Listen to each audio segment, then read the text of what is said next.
Jeremy, I want to start with you. The intelligence community has reached an assessment that they have briefed to Congress and made public. And it says this: Russia is actively working to, quote, denigrate Joe Biden. My question for you is, Ron Johnson, senator from Wisconsin, is also actively working to denigrate Joe Biden. Are they in cahoots?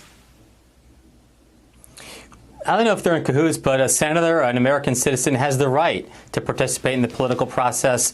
The former KGB operative, Vladimir Putin, does not have the right. It is unlawful, and it is a violation of national security for the Kremlin, for the Russian Federation, to get involved, to undermine our democracy, and to support President Trump's reelection by denigrating Joe Biden. This should come as absolutely no surprise, Nicole, because, of course, they did it in 2016, and despite all the protestations, all the bipartisan commissions, all the warnings from the intelligence professional across Capitol Hill, across Washington, here they go again. And what does Donald Trump say about this? Apparently nothing, because, of course, if Bill Evanina, who is in the Office of the Director of National Intelligence, as the head of counterintelligence, if he has said this publicly, he certainly has included reporting on this in the president's daily brief in classified assessments for leaders of the National Security Council. So the fact that President Trump has not spoken out about this, has not pushed back on Russia, means, of course, he welcomes it, and I think he does.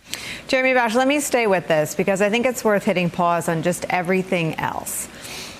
Vladimir Putin admitted that he wanted Donald Trump to win in 2016. Robert Mueller found that Putin and Russia sought to aid Donald Trump's election effort, and that the Trump campaign accepted it willingly, enthusiastically. He simply found that there wasn't a criminal conspiracy between the two.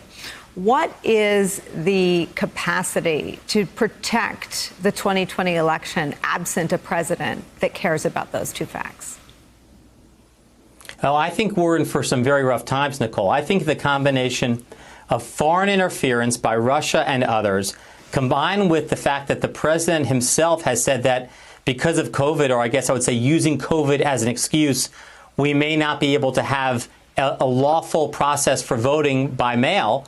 And essentially what Trump is saying is that don't count the votes of Americans who are voting, and that election day may go on for weeks and months. A real echo to fascist rhetoric, I would say, Nicole.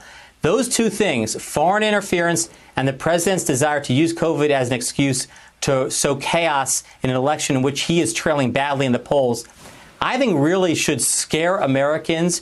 To me, Nicole, the bottom line is that unless this election is a landslide in favor of Joe Biden, almost any other scenario, I think, will result in chaos and even scarier, potentially violence.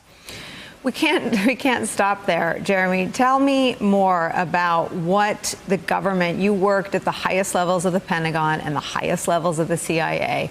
What are the nonpartisan, not political, but professionals doing to protect our country, and to what degree can Trump undermine that?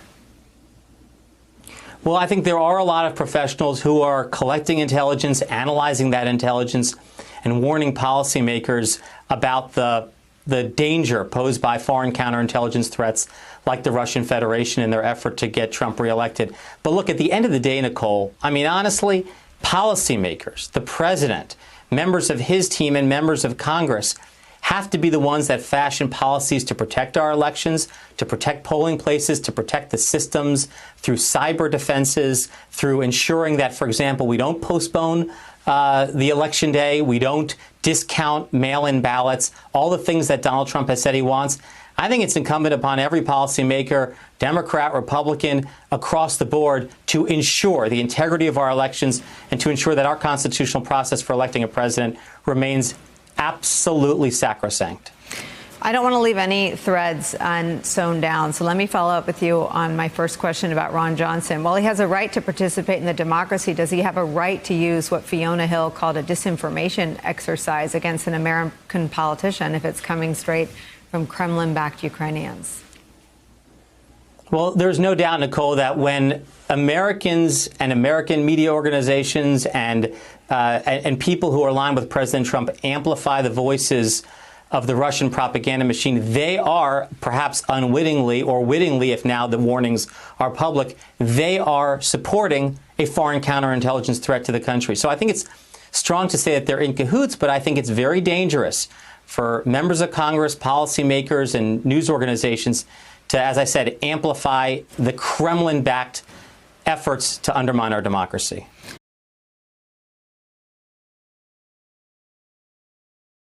Hey there, I'm Chris Hayes from MSNBC. Thanks for watching MSNBC on YouTube. If you want to keep up to date with the videos we're putting out, you can click subscribe just below me or click over on this list to see lots of other great videos.